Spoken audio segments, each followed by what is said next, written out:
Hello and welcome. I'm Karen McGhee, author, mediator, co-parent specialist, and divorce consultant.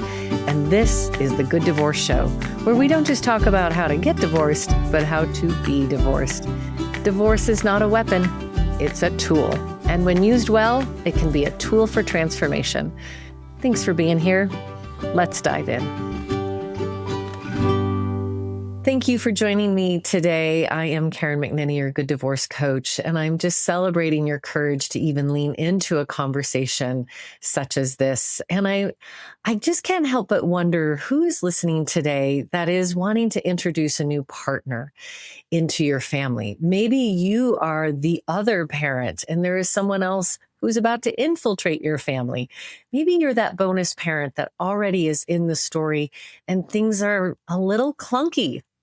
This is one of the great challenges of divorce, is how that family grows over time. And today I am so delighted to have one of the industry experts to talk to us, not only about her personal experience as a bonus parent, but also as an expert in the industry. And for more than 20 years, Christina McGhee has been helping parents and professionals focus on what's most important, the kiddos.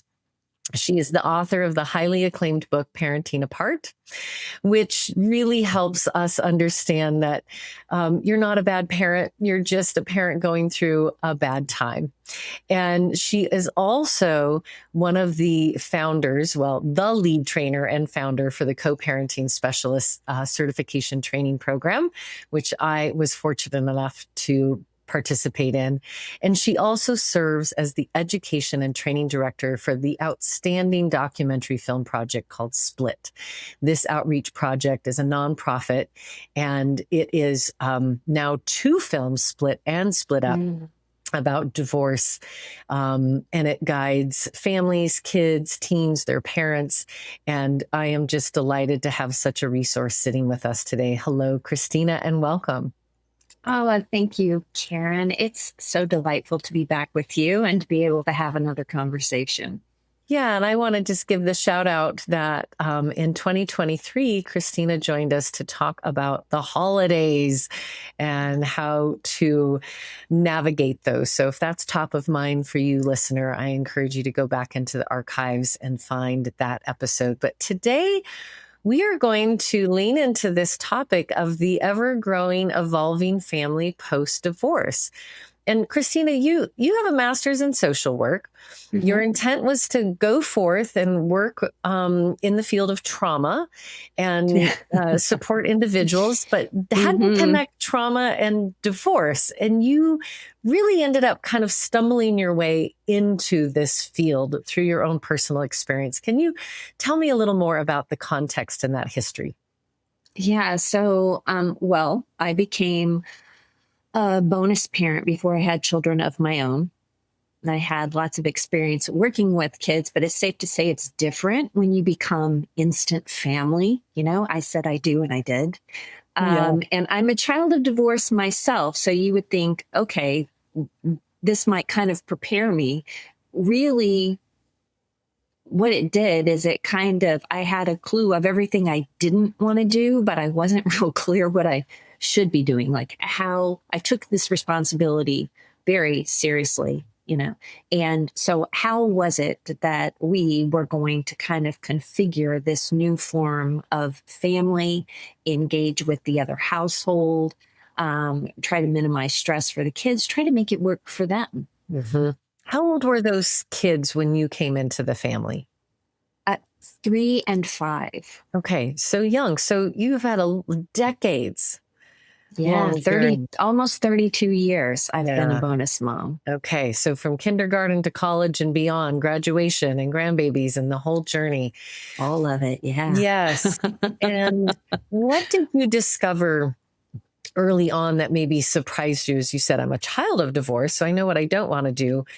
But it isn't a vacuum. It's not just your household. There is this other co-parent out there in the world that is impacting and influencing probably all the time in some way. Right. Gosh, there were such a big learning curve. I sometimes describe being a bonus parent as kind of standing at the edge of a swimming pool, and somebody tells you, "Hey, by the way, that water's pretty cold," and you go, "Oh yeah, yeah, it's cold," and you really don't know how cold until you jump in. Oh Then you're God. like, "Oh, it is really freezing in here," and so there were so many things because I stepped into this role and my bonus children were young. So, in some ways, that made it easier in terms of establishing myself, and in some ways, much harder, right? Because I mean, young kids are very excited about a new person in their lives. And I loved hanging out with kids and I adored them. But I look like a mom. I did mom like things, but I was not mom. Hmm.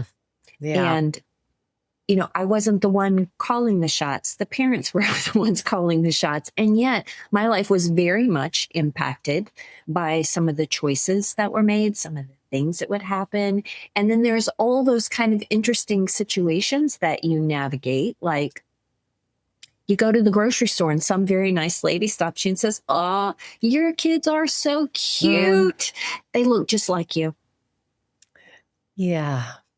Oh, What do you do what do in you that moment? say in that, right? Because you do not want to disrespect your, bonus kids' history, their relationship with Hmm. their mom or their dad, and yet you also want to maintain a connection and make them feel included and and it's like, God, how do you navigate those things? And so, like any good card carrying social worker, I just, started researching, Yeah. started looking for resources.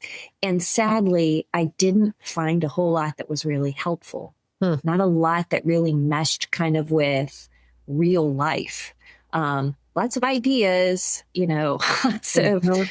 like a lot of information about what the problem was, but not so many solutions or strategies or skills. And that's really where my journey kind of began. My husband, we were going through a bout of litigation, and my husband was required to attend a 4-hour parenting course um, by the courts. And so he went. And when he came back, he handed me a business card from one of the trainers of this program that he had to sit through. And he said, "You should be teaching this." And he was right. And I was, "Why?" And he goes, "Just reach out to this person and just hear about what they're doing and see what you think." And that is where I kind of dipped my toe into this water of supporting families. And I got the privilege of standing in front of thousands and thousands of separating and divorcing parents and listening um, to what kept them up at 2 a.m. and what was it that they really worried and struggled, and what were some of the challenges. And really it was a fabulous opportunity to learn more than I ever could in grad school Mm. about what families were really dealing with, what kind of support they needed. And I've always been passionate about supporting kids.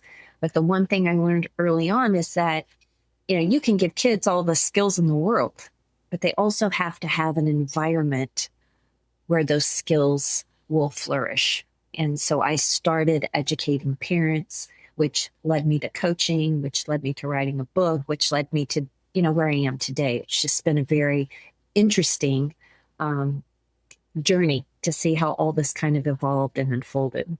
Yes. And fortunate for us, we now all get to learn from that evolution.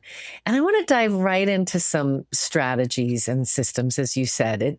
I think so much of what we're realizing is that over the years, we've been an active divorce industry of getting people divorced, but not actually teaching them how to do it well. And not just the Yeah. legal component, but the long echo of Hmm. divorce that exists for everyone once the legal paperwork is done. So I want to go way upstream to the point at which a divorced parent is going to begin dating and thinking Yeah. about introducing someone. And what are some guidelines that can help the foundation. I always tell my clients, I want you to have a wonderful love life post-divorce and to have bonus parents. But how we begin is often how we end, and how our dating habits impact our kids, and then how we introduce those individuals is going to lay the foundation of what comes after. So what kind of guidelines for that person who's listening right now, who maybe has started dating or is thinking of starting to date, of some do's and don'ts that are going to help the family at large? Well, I would say the first starting place, right? The big headline is, there's nothing wrong with dating. But just because you're ready to introduce your kids to somebody new doesn't mean they're ready to meet somebody new. Right? Absolutely. So take your time. The process of dating is about getting to know someone. And there's no way after going on a couple of dates or knowing somebody for 2 months that you're going to have a clear idea if this is someone that you're okay with being around your kids, whether your values are in alignment, and so take some time. It's okay to let your kids know you're dating, that you're spending time with other adults. But in terms of actually involving your children in that process, I caution parents, right, to not jump the gun. And it's interesting because everybody wants like a number. Like, should I wait 6 months? Should I wait a year? Should I wait till they're in college? And the truth is, there is not a set formula. You really need to just pay attention to the dynamics around your relationship, where your kids are in the process, how they're navigating between two households. Right. And I would say my rule of thumb is wait until a relationship feels like it has long-term potential. Right. That this is not somebody that you're, it's okay to be hopeful, but you want to know that somebody has really become important to you, and it feels like the next step, right, is becoming, more involved in one another's lives, in seeing that this has long-term potential. Those are the kind of clues that you want to be looking for before you even consider introducing your kids. And the other thing that parents often forget is that when we jump the gun, we also potentially expose our kids to experiencing another loss. Right. I want you to really dig into that and why we're being so cautious, expressing this cautionary tale of what is kind of the re-traumatization and that secondary grief that can come when we have people coming in and out of the children's lives that they're attaching to, and then having to say goodbye again, and dig a little deeper into why we need to be thoughtful about that because of the impact on the kids. Because we're all the argument like, oh, kids are resilient. It doesn't matter. Oh, heavens. Well, here's what I'll say about resilience. That resilience doesn't show up out of thin air.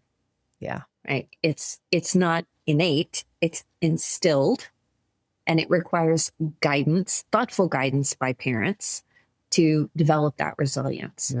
So we need to be mindful of, the choices that we're making and how they're going to impact our kids.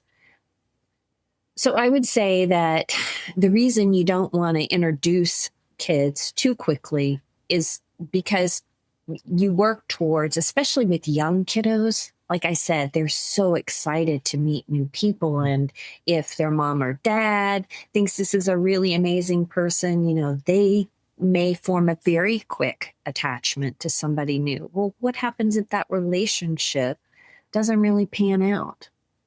And all of a sudden, that new person is no longer a part of their lives, right? Or if that person also had children and the children formed relationships, and what happens to those relationships? And so kids can easily re-experience, and all that grief and loss around the first divorce they experienced, right, resurfaces, and they're having to kind of struggle with having people that are part of their lives, not part of their lives. And if you continue that pattern and then you find somebody you really have long-term potential with that you really want to consider, being a partner with or being in a marriage, then you may find that kids are really reluctant to attach. Right. So, because this cycle repeating. yeah, because nobody's going to stick around. Nobody's going to stick around. And it's just too painful, the hurt and the loss. And there's this divorce echo that will potentially continue with them as each person comes in and out of their life. So we're trying to encourage you to be thoughtful.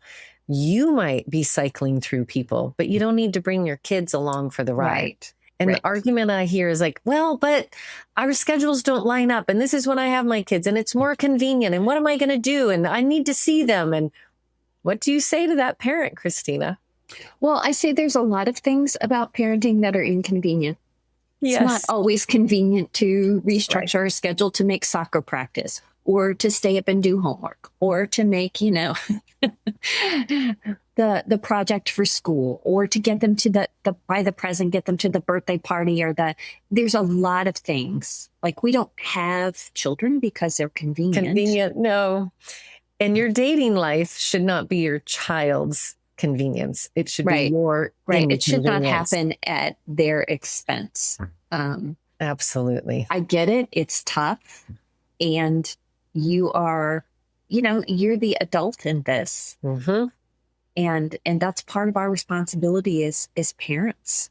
Mm-hmm.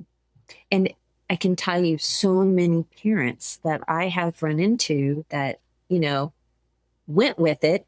They'll be fine. They'll meet, it'll be good.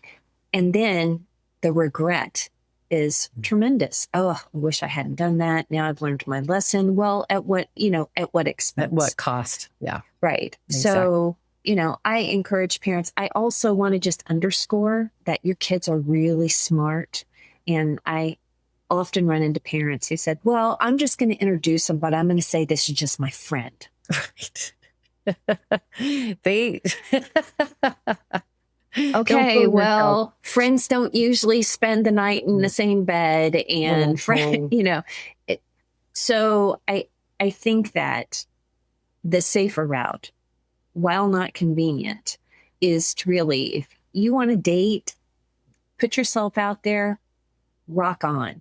However, for your kids' sake, before introducing someone new, really important to make sure that there's some long-term potential that and the other thing that I think we often forget is that kids of divorce rarely experience divorce just once. Right. Say more about that.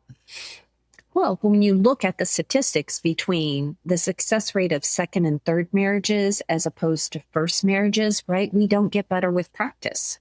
Mm-hmm. Second and third marriages are at a higher risk for ending in divorce. And so you have kids that go through, the change of the nuclear family and reform into new families. And then when those partnerships aren't successful, right? We're talking about this cascade. I had someone I was interviewing with, I was doing a news interview, and the interviewer leaned over to me and he goes, this is really important. I went through 5 divorces. Oh my heavens. And I went, oh, tell me more about that. Right. Yeah. And I think we forget that there's some significant benefit to being very thoughtful, to taking your time, to being sure. Again, not convenient, but important. I had one child of divorce on the show, and she said, I only have one childhood with you, my parents. You have a whole lifetime to date and repartner. Just give your focus to your kids. Like, she was just saying that. She said there were so many people who came and went from our life. Yeah. And ones that we didn't like. And they ended up being bad players, but our parent at the time didn't listen.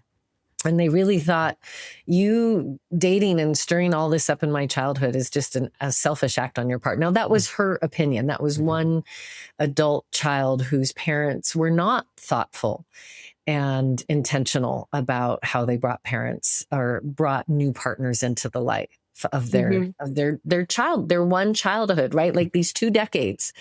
And depending on when you divorce, how old your kids are is going to also influence their receptivity. I mean, you talk about these little kids being excited new people. You might have a gang of teenagers in your house who are like, hell no.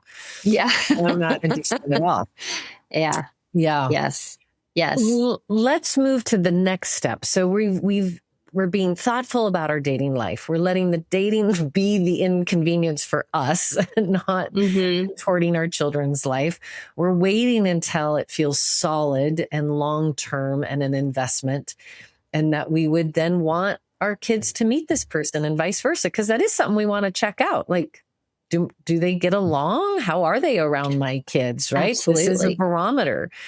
So what are your guidelines, Christina, for those early introductions and how we progressively, because again, I maybe have been dating this person 6 to 12 months. I know everything about them. We're deep in, but your kids are at the starting gate. Right. So how do we look at that moment for them and bring this new person into the story? Well, I would say very first thing before you even think about introducing kids is think about giving your co-parent a heads up. Why? Why would I bother? None of their business.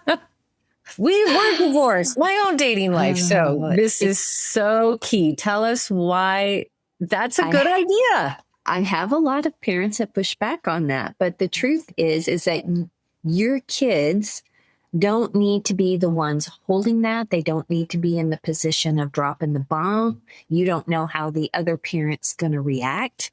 And maybe they won't have a reaction, but maybe they will. And the truth is that a situation you want to put your kids in?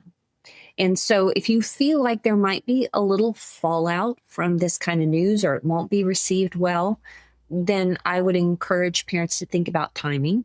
So maybe you share that information at a time when the kids are with you and not with the other parent, so they have the ability to take in the information and process it a little bit before the kids come back. That gives them a buffer. But I think it's a respectful thing to do. It's a thing that's a protective measure for your kids, so that, and I would also say to kids, when you're telling them that someone has become important to you, you want to give them a heads up, not just drop them into meeting somebody, but have a conversation and say, so I want to let you know, I've been spending time with other people and that I've been dating, and there's somebody who's become pretty important to me. And I'd like for you to have an opportunity to meet that person. And I want to let you know, I told your other parent, they know, they're aware of it. So we're clear. It's not a secret, not anything they have to worry about. And so, let's have a conversation about that. Yeah. The conversation before the connection, and telling that other co-parent, as you said, it's a protective measure. So your kids aren't the communicator, the investigator, the mediator. They don't have to hold that. And they do. They're like, do they know? Do they not know? Is this a secret? Can I tell? Oh, I don't want to let them know. But I would also say it's a protector to your future relationship with that person, because you've already paved the way with your co-parent. If you want to have greater success, then letting them know, giving that respect is going to pay dividends down the road. Hopefully, right? Hopefully. I mean, there's a lot of feelings that come around about a new adult being introduced to kids' lives. Yes. So there's a lot of apprehension and anxiety on the part of the parent doing the introducing. I had 2 coaching calls this week about this very topic, right? One parent reached out to me because they're wanting guidance on how to have the conversation and how to tell their child that somebody's become important to them and they'd like them to meet. And on the other end, 2 co-parents who had been doing a really remarkable job of raising their child together. And this became a big bump in the road. There were a lot of feelings about, mom saying, well, I want to introduce them to the person I'm dating. And the co-parent was like, hold up, this is a little too quick. How's this gonna impact our co-parenting? How is this gonna change? And it is a change. But the truth is that's really the only constant in life for any of us. Yes. Right? Things are gonna change. And so how do we navigate those changes? So we're going to take a short break, but when we get back, we're going to continue our conversation with Christina and dive into how to introduce these new bonus parents, not just our dating world, but now how do we create a path for our kids to date them as well. Stay with us. If this conversation is resonating, there are tools to help you put it into practice. Grab my book, The Good Divorce: How to End Your Marriage Without Ending Your Family. It offers clear guidance for navigating divorce with intention and care, especially when kids are involved. And for ongoing support and education, you can join me at the Good Divorce Academy, which is my online community and classroom.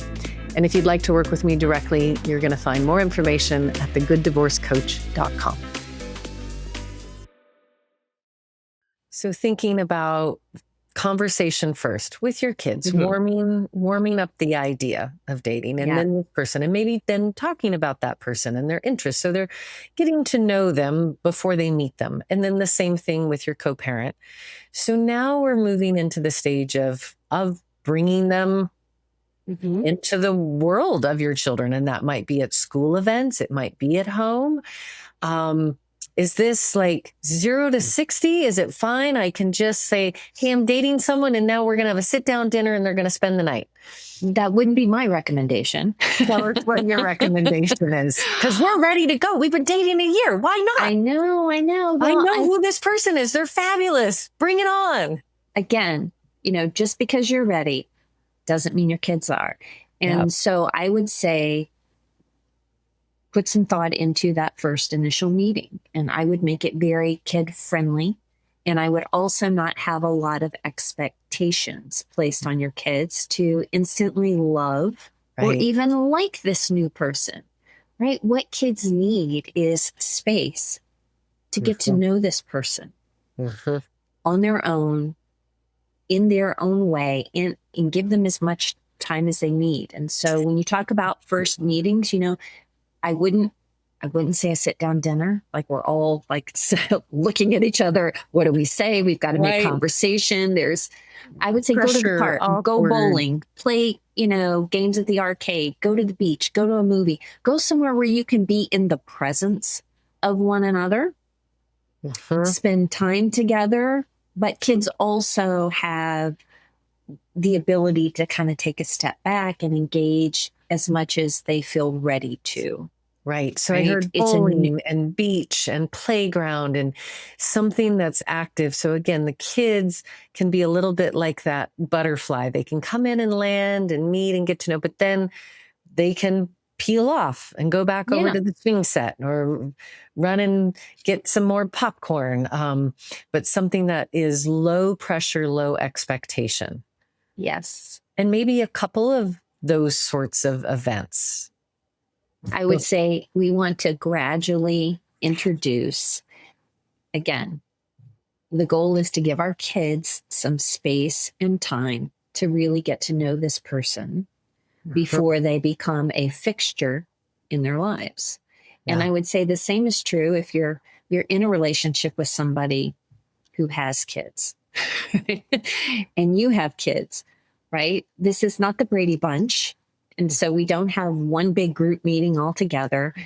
Give kids time to kind of connect with these new adults.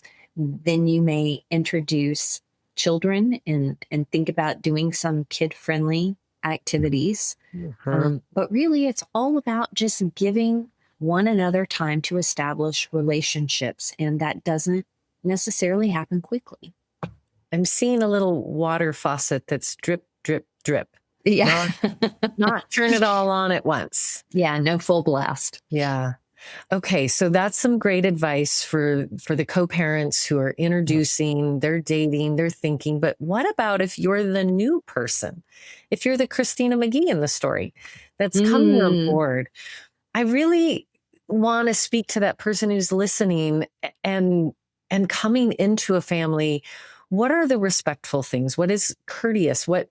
Again, what's the drip drip process for the person who is the new bonus? And can I just say, I love this language. I don't think we've said step parent or step child or stepmom, right?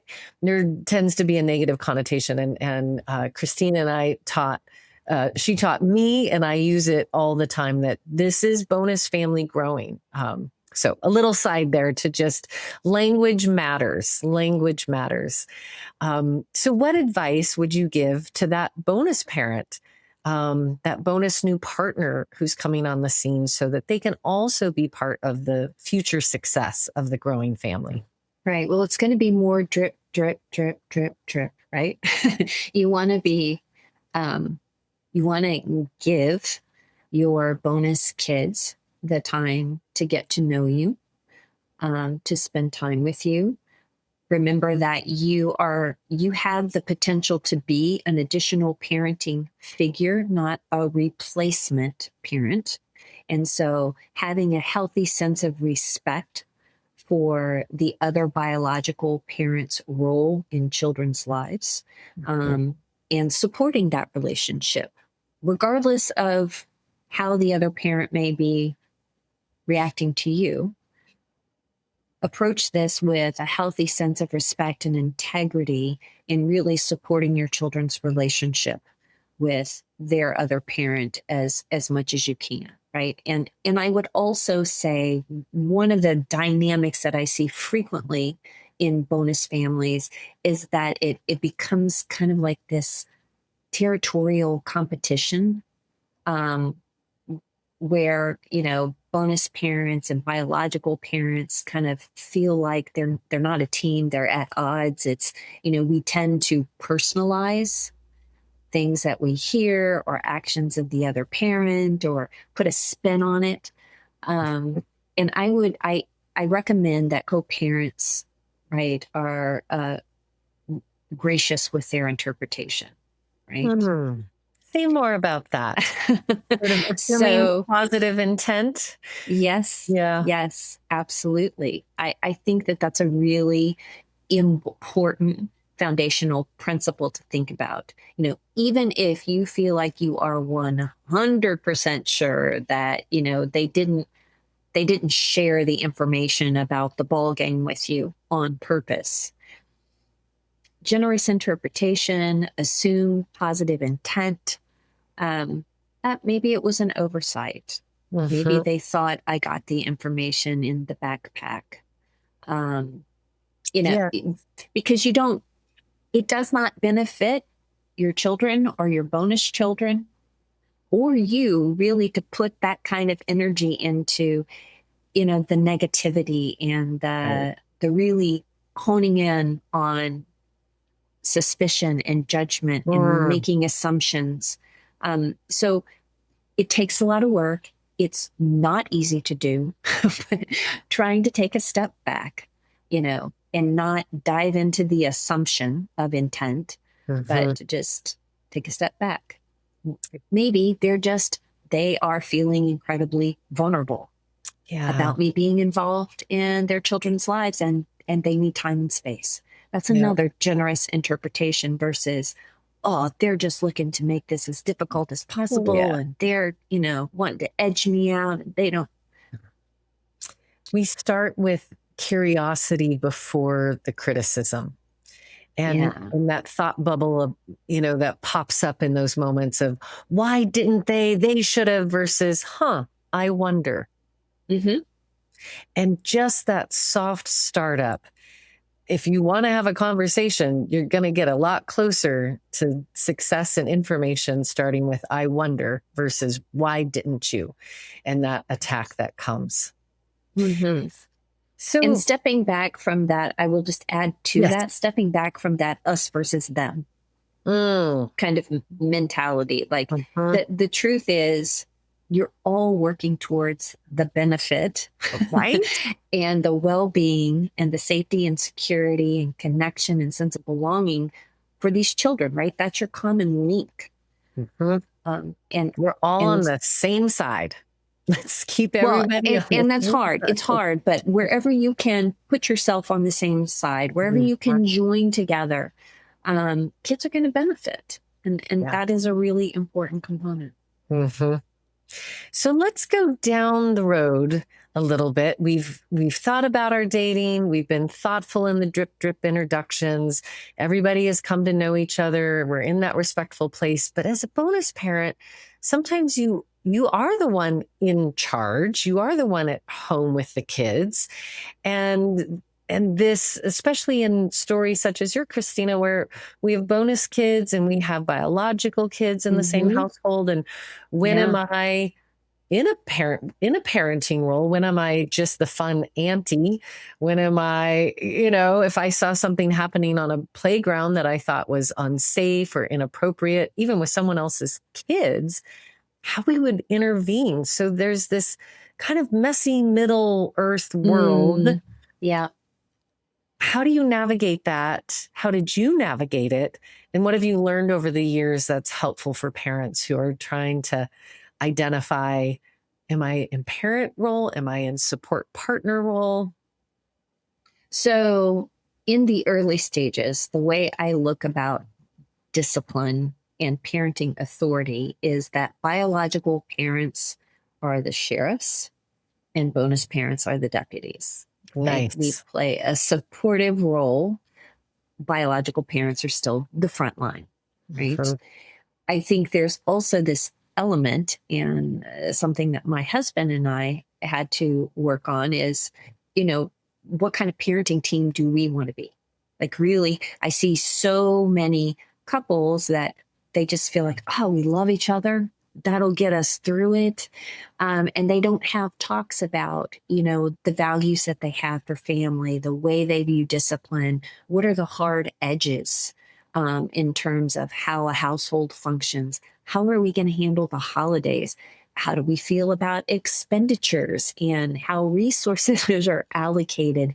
And how are we going to create a sense of belonging and connection in our household Mhm. for these children, right? How are they going to feel connected and respected? And how are we? And so I think that it is really important for couples to have those conversations before you layer all this on. Mm. And isn't it amazing how often we don't, married or unmarried, Mm-hmm. these really intentional discussions. And you're right, love is not enough. you're, you're in a business partnership, you're in the day-to-day domestic grind that it is to raise children and keep a household running. And just the sensibility to like really lay out, how do we want to be? How do we want our household to run? Right. Well, a It's, lot of times we spend more time talking about, what kind of vacation, planning our vacation, than we do planning what kind of family we want to have. vacation's way more fun, Christina. I know. I know. Now, I have also run into situations where the biological parents are so, um, like almost put up a wall to the other parent. Like, you shall not ever have an opinion about my kids. You shall not ever discipline. You shall not intervene. And what that might be like for the other adult who is in the household, but being really extricated from the experience Mm, of the family. yeah. Yeah. So, not a recipe for success, I would say. Um, and again, you said it right at the beginning of this conversation. How we start has a lot to do with where we end up. And so I think that, and we've talked about bonus parents, biological parents, but I think it's also worth mentioning that, as a bonus parent, the person you're married to, right, also has a lot of tension that they have to hold. And I have met many biological parents that feel kind of stuck in a rock and hard place, right? Because they'll have a conversation with their co parent. We will come together about maybe a discipline issue or a decision has been made regarding our child. And they come home and the bonus parent goes, "What? Like, are you kidding me? Like, why in the world did you ever agree to that? We're going to do this on Christmas Eve. And this is the way right? And so then you have that tension where you have a parent that's trying to kind of between balance. So everybody has like some tensions and some difficulties to navigate. And it is a very nuanced process. And understand you're not going to get it right. You are going to make mistakes. We all do, whether we're married, divorced, single parent. We all, I mean, just parenting, right? It is, it's on the job training. Mm-hmm. I would also think that it could be confusing for the children to be in a home with two adult figures, especially young kids. And one is sort of always just the playful fun. And then you start getting good cop, bad cop, only because that was the boundary that was set with the parents. And we learn about leadership through our parenting. We learn about how we will become a parent. And I would think that there could be some confusion for kids coming to terms with, well, the adults are in charge, but except that one. Yes. Yes. Right? And kids will pick up on that really quick. And depending on their age, they could really run with it. So I think that it is important in each household to have a united parenting front. Yeah. Where you can build in consistency between the two households. Mm-hmm. Fabulous. But that also doesn't mean that you have to do everything alike. And I think what's really key, and we worked really hard to do, is create a sense of predictability and consistency within your home so that when kids are with you, they know what to expect. They know, what bedtime is going to look like every night, and they know where their stuff is. And this is how we celebrate this. And these are the guidelines of the household. These are the responsibilities I have, so how can you build that? And I would say, I think that the other really important thing, regardless of how much time kids have in your home, is that you act like a family. Not, I wouldn't say frame yourself as a biological, and a lot of families fall into that trap, right? It's like, we're just going to erase that history and we're just going to start from this point. And so I think as a bonus parent, when you're talking about tips, I think it's really important to honor that you and your bonus children have different histories, right? Their life story did not start with their parents' divorce. Right. Oh, that's so important. So important. I think often as adults, we just start projecting our experience onto our kids. And that's not how they see the world. And I really want to highlight again this importance of consistency and predictability and stability. Those are the gifts to your children and what they need developmentally. Absolutely. Right. Well, it's what anchors their nervous system, right? It's what helps them feel stable and safe and secure. And a lot of that stability also comes from us regulating ourselves. Yeah. Beautiful. As we come to a close, I'm just wondering, Christina, if you would take a moment to reflect back on those 32, 33 years as a bonus parent and share with us the delight, because we know it's hard. We know it's a new normal that we're trying to navigate, and it can be clunky. It can be awkward. As you said, we're not always going to get it right. It's the repair that matters, not the absence of conflict or the absence of the learning curve. But where is the hope and the delight that can come from a family that grows in these, let's look at the abundance and not the scarcity, if you will. Well, and that is the very reason I love bonus language, right? For me, a bonus is like an added benefit, an unexpected surprise, something extra. And that's the way I viewed the children that became a part of my life. And we formed a family, right? It was a bonus. And I became a bonus mom and they became bonus kids.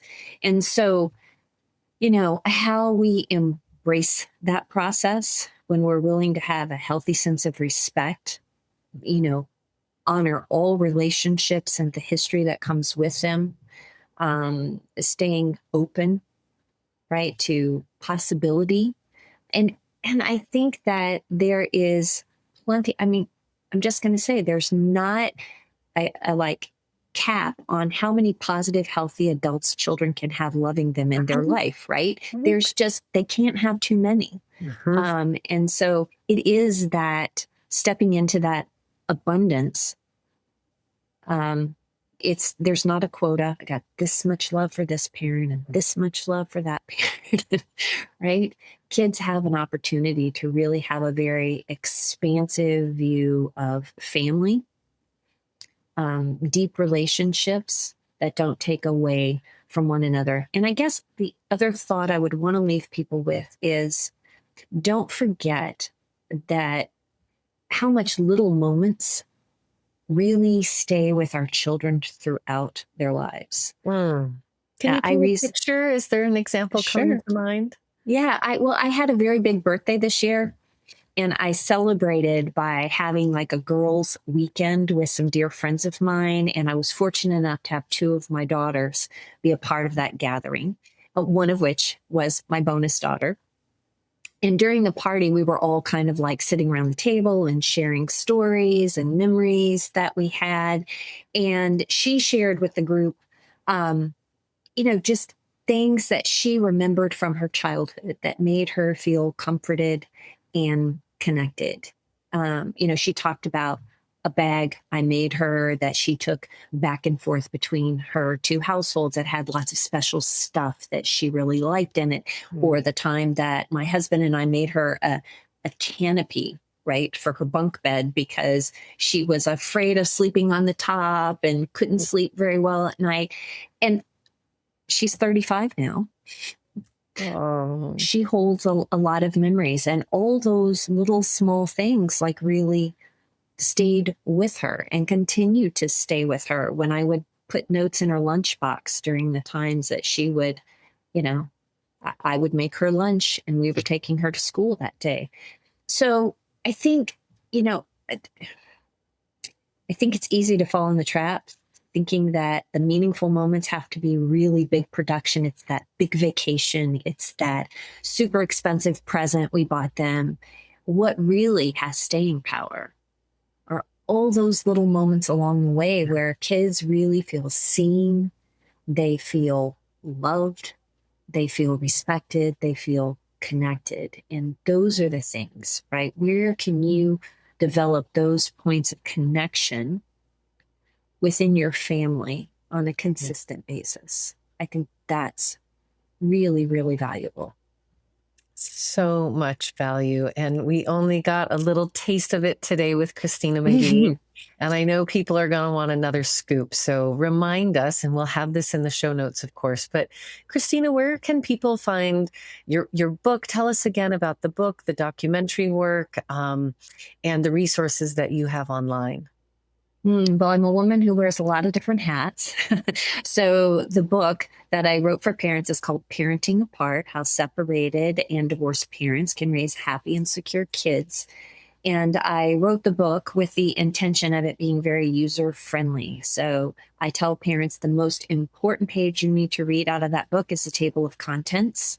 Go there first, pick just one chapter. Every chapter is like a 10 to 15-minute read, and you can have just enough information to help you make more skillful choices moving forward, to shift your perspective just enough to really better support your kids. And it is meant to be a book that you dip in and out of. I also have a website, divorceandandchildren.com. Got a lot of articles, information. I have a 25-page resource guide for parents that they can download, that gives books for kids, books for parents, podcast recommendations, resources for all different kinds of topics. So if you're not sure where to start, and you don't want to do so with Google at 2 a.m., then hop on over to my website and download that guide and just get some additional information, Yeah. a place to start, which can be really important. And then the other project that I am very much involved in is the Split Outreach Project. It can be found at splitfilm.org. And that project is responsible for two really important and fascinating documentaries. So the first one is Split the Early Years, and it's the story of 12 children between the ages of 6 and 12, real kids that are talking about their experience of parents being apart and being raised in two households.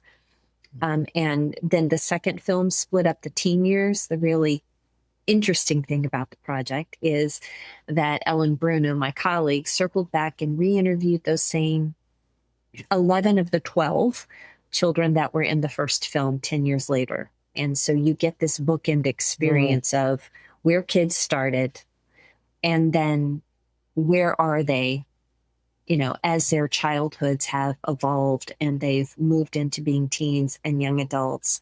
How is divorce still, playing out in their lives? And I will say that that is one of the things that parents often forget, that it is not, divorce is not an experience that happens in your children's lives. It is an experience that becomes a part of their lives for the rest of their lives. And I think that movie really drives that point home in a very powerful way. Yes, so powerful when you hear right from those that are most deeply affected, who did not sign up for this journey. And it is our job as parents to become educated. And so I'm so grateful to Christina McGhee today, who is one of the pioneering educators, that we're not just wanting people to legally get divorced. We're really wanting to help you know how to be divorced, how to make these decisions, how to have successful second relationships. And the story of both your daughters, biological and bonus, decades later, being able to sit with you and celebrate and know that the fabric of the family is woven into this beautiful tapestry. It's not compartmentalized for those girls. You are in the fabric of their life. So thank you so very much for bringing your wisdom again to the Good Divorce Show, Christina. It's been a real pleasure. Thank you so much for the opportunity.